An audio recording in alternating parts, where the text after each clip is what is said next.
జీవితంలో చాలా మంది చాలా కష్టాలనేవి అనుభవిస్తూ ఉంటారు. అయితే కొన్ని ముఖ్య విషయాలు ఏంటి అంటే ఆడవారు చేసే పొరపాట్ల వల్ల కూడా మన ఇంట్లో లక్ష్మీ కటాక్షం తగ్గడానికి అవకాశం ఉంటుంది. అలా ఆడవారు చేసే ఈ యొక్క 8 పొరపాట్లు ఏ విధంగా సరిదిద్దుకోవాలి, ఎలాంటి విషయాలు పాటించాలి అనే విషయమే ఈరోజు వీడియోలో షేర్ చేయబోతున్నాను.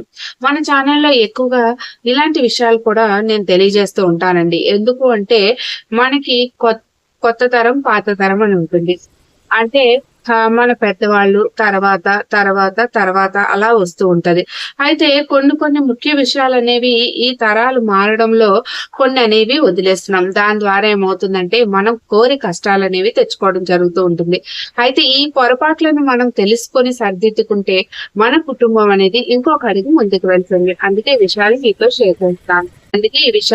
షేర్ చేస్తాను. సరే, లేట్ చేయకుండా వీడియోలోకి వెళ్ళిపోదాం. అందరికీ నమస్కారం అండి. Welcome back to mass beautiful. ఈ రోజు పెళ్లి రోజు మరి పుట్టినరోజు జరుపుకున్న వారందరికీ నా హృదయపూర్వక శుభాకాంక్షలు. మన శ్రీ పంచమి పూజా నీడ్స్ లో అనేక రకాల పూజా సామాగ్రి అందుబాటులో ఉందండి. ఎవరికైనా ఏ పూజా సామాగ్రి కావాలన్నా స్క్రీన్ మీద నెంబర్ కి వాట్సాప్ చేస్తే నేను మీకు అక్కడ రిప్లై ఇస్తాను. నేను ఇంతకు ముందు వీడియో వచ్చేసి బ్రహ్మ ముహూర్తంలో రహస్య దీప పరిహారం చేసుకోవడం వల్ల మనం ఏదైతే కోరుకుంటామో అది 48 రోజుల్లో తప్పకుండా నెరవేరుతుందని వీడియో అనేది షేర్ చేశాను. ఎవరైనా మిస్ అయి ఉంటే గనక డిస్క్రిప్షన్ లింక్ ఇస్తాను, ఒకసారి ఇంట్రెస్ట్ ఉంటే చెక్ చేయండి. సరే, ఇప్పుడు మనం లేట్ చేయకుండా వీడియోలోకి వెళ్ళిపోదాం. మనం ఆడవారం అంటే గృహిణులను ఆడవారిని లక్ష్మీ స్వరూపంగా భావిస్తాం. అలాంటి లక్ష్మీ స్వరూపంగా భావించే ఆడవారు మన కుటుంబం బాగుండాలని పెళ్ళైన దగ్గర నుంచి ఏదో ఒక ఉపాయం, ఏదో ఒక పరిహారం, ఏదో ఒక పూజ అనేది తెలుసుకొని చేస్తూ ఉంటాం. దానికి ముఖ్య కారణం ఏంటంటే మన కుటుంబం ఎల్లప్పుడూ కూడా సంతోషంగా, ఐశ్వర్యవంతంగా, ఆరోగ్యప్రదాయకంగా ఉండాలి అనే ఉద్దేశంతో. అయితే ఆ చేసే క్రమంలో కొన్ని పొరపాట్లు మనం తెలియక చేస్తూ ఉంటాం. ఆ పొరపాట్లే ఇప్పుడు మనం ఒక్కొక్కటిగా తెలుసుకుందాం.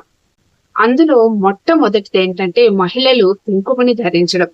మంగళకరమైన వస్తువుల్లో కుంకుమ అనేది చాలా ప్రముఖమైనదిగా చెప్పబడింది. ఈ కుంకుమని మనం ధరించేటప్పుడు కొన్ని విషయాలు పాటించాలని మన పెద్దలు చెప్తూ ఉంటారు. అందులో ముఖ్యంగా కుంకుమని ధరించేటప్పుడు ఉంగరం వేలుతో ధరించాలి. అలాగే మనం గుడికి వెళ్ళినప్పుడు అక్కడ పూజారి గారు మనం కుంకుమ ఇస్తున్నప్పుడు మనం కుడి చేతితో తీసుకొని ఎడం చేతితో వేసుకొని అప్పుడు కుంకుమ పెట్టుకుంటాం. అలా ఎట్టి పరిస్థితుల్లోనే పెట్టుకోకూడదు. మనం కుడి చేతిలో ఉండగానే మనం ఉంగరం వేలుతో చక్కగా మెల్లగా తీసుకొని మనం అనేది కుంకుమ అనేది ధరించవలసి ఉంటుంది. అలాగే ఎవరైనా ముత్తైదువులకి మనం కుంకుమ ముందు మనం పెట్టుకున్న తర్వాతే ముత్తైదువులకి కుంకుమ అనేది పెట్టాలి. ముఖ్య విషయం ఇప్పుడు నేను చెప్పబోయే విషయం ఎంతమందికి తెలుసో నాకైతే తెలియదు. తెలిస్తే తెలుసు అని కమెంట్ చేయండి, తెలియకపోతే తెలియదు అని కమెంట్ చేయండి. ఎందుకంటే నేను కూడా తెలుసుకుంటాను అనమాట. అది ఏంటంటే మనం కుంకుమ పెట్టేటప్పుడు ఒక మంత్రం ఉంటుందండి. దాన్నే కుంకుమ పంచదశి మంత్రం అంటారు. ఈ మంత్రాన్ని చదువుతూ గనక ఎవరైతే కుంకుమని ధరిస్తారో వాళ్ళకి మాంగళ్య బలం అనేది పెరుగుతుంది. అయితే ప్రతిరోజు ధరించేటప్పుడు ఆ శ్లోకాన్ని, ఆ చిన్న మంత్రాన్ని స్క్రీన్ మీద ఇస్తున్నాను చూడండి. ఆ మంత్రాన్ని మేము చదవలేము అనుకుంటే కనీసం శుక్రవారాల్లో అయినా మీరు పూజ చేసుకునేటప్పుడు, కుంకుమ ధరించేటప్పుడు తప్పకుండా ఈ కుంకుమ పంచదశి మంత్రాన్ని చదువుతూ కుంకుమ ధరించండి. అది మీ మాంగళ్యాన్ని ఇంకా స్ట్రాంగ్ గా చేస్తుంది, మాంగళ్య బలాన్ని పెంచుతుంది. రెండో విషయం ఏంటంటే తాళి. ఇప్పుడు మనం ఎక్కువగా చూస్తున్నది ఏంటంటే తాళిని తీసేసి ఒక చిన్న నల్లపూసలు వేసుకోవడం అనేది మనం చూస్తున్నాం. అది అలా కాలం మారిపోయింది. కానీ తాళిని మనం గోల్డ్ చైన్ లో చాలా మంది డైరెక్ట్ గా వేసుకుంటారు. అలా కాకుండా పసుపు తాడుతో తాళిని గుచ్చుకొని అప్పుడు వేసుకోవడం వల్ల పసుపు తాడులో పంచభూతాల యొక్క శక్తి ఎక్కువగా ఉంటుంది.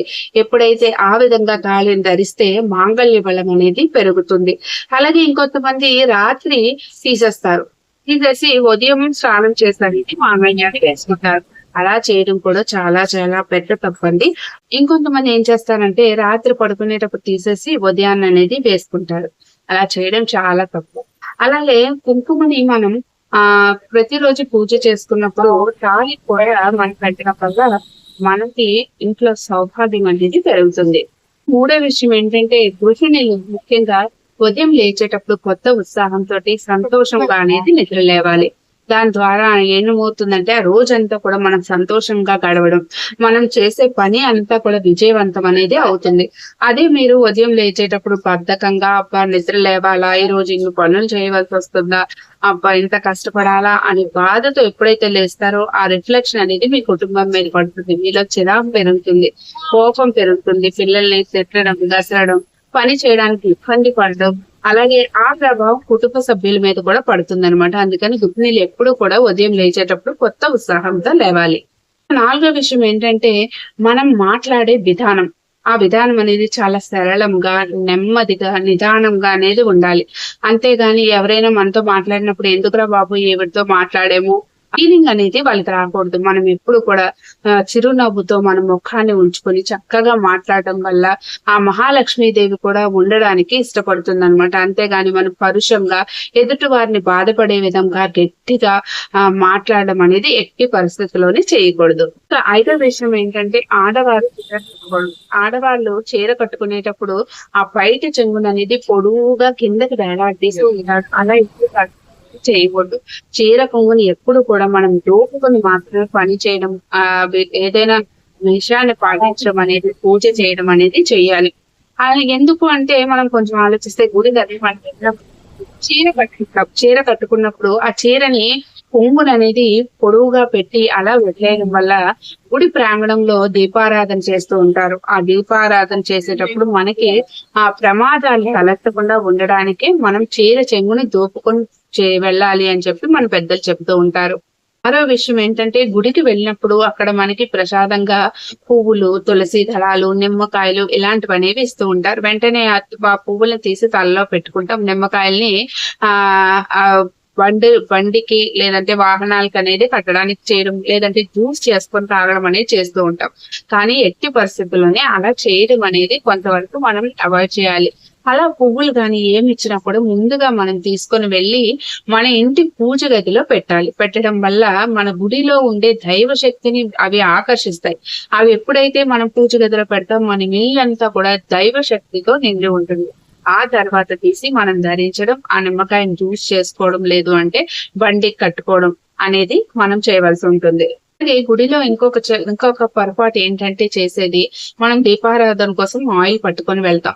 మనం ప్రమిదల్లో వేయగా మిగిలిన ఆయిల్ ని పక్కన వెలుగుతున్న ప్రమిదల్లో ఎట్టి పరిస్థితుల్లోనే వేయకూడదు.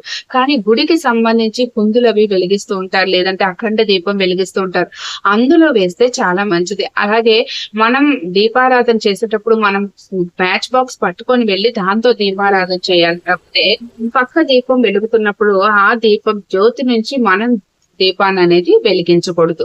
ఏడో విషయం ఏంటంటే ఉదయం లేచిన వెంటనే మనం స్టవ్ వెలిగించేటప్పుడు ముందుగా అన్నపూర్ణాదేవిని, అగ్నిదేవుణ్ణి మనం ఒకసారి మనసారా ప్రార్థించాలి. ఎందుకంటే మనం చేసే ఆ రోజు ఆహారం అనేది కుటుంబం అంతా ఆరోగ్యంగా ఉండే విధంగా ఉండాలి. అలాగే ధాన్యానికి ఎటువంటి కొరత ఉండకూడదు. ఎప్పుడు మా ఇంట్లో ధాన్యం అనేది నిండుకునే విధంగానే ఉండాలి అని మనస్ఫూర్తిగా కోరుకుంటూ ఆ రోజు వంటలు అనేది ప్రారంభించాలి. ఎనిమిదో విషయం ఏంటంటే మనిషిగా పుట్టిన ప్రతి ఒక్కరికి పుట్టిన వెంటనే మనకి 3 రుణాలు ఉంటాయటండి. ఒకటి దేవ రుణం, రెండవది ఋషి రుణం, మూడవది పితృ రుణం. దేవ రుణం అనేది మనం ఎలా తీర్చుకుంటామంటే ప్రతిరోజు మనం పూజ చేయడం వల్ల అది తీరిపోతుంది. ఋషి రుణం ఏంటంటే మన ఇంటికి ఎవరైనా అతిథులు వచ్చినప్పుడు మనం మనసారా సంతోషంగా వాళ్ళకి వండి వడ్డించేటప్పుడు ఆ తర్వాత వాళ్ళకి తాంబూలం ఇచ్చినప్పుడు ఆ ఋషి రుణం అనేది తీరిపోతుంది. ఇక మూడవది ఏంటంటే పితృ రుణం.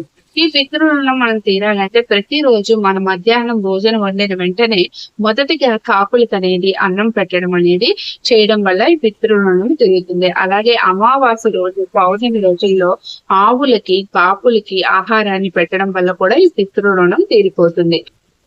8 విషయాలు పెళ్ళైన ప్రతి స్త్రీ, వీలైతే మగవారు కూడా పాటించడం వల్ల కుటుంబం అనేది అంచెలంచెలుగా ఎదుగుతుంది, లక్ష్మీ కటాక్షం నిండుతుంది, ఆరోగ్యదాయకంగా ఉంటుంది. అందుకని తప్పకుండా ప్రతి ఒక్కరు ఈ 8 విషయాలు ఎవరైనా ఇప్పటివరకు పాటించామని చెప్పి కమెంట్ సెక్షన్ లో మీరు ఏం పాటించారో నాకు కొంచెం వివరించండి, నేను కూడా తెలుసుకుంటాను. పాటించలేదు అంటే ఇప్పటి నుంచి పాటించడానికి ప్రయత్నించండి.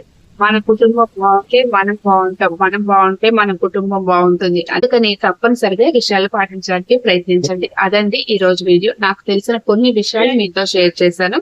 ఈ వీడియో మీకు యూస్ఫుల్ గా ఉంది అనుకుంటే తప్పకుండా లైక్ చేయండి. మళ్ళీ ఇంకొక మంచి వీడియోతో, మీ అందరికి యూస్ఫుల్ అయ్యే వీడియోతో మీ ముందుకు వస్తాను. అంతవరకు సెలవు. నేను మీ ఉమా. ధన్యవాదాలు. సర్వే జనా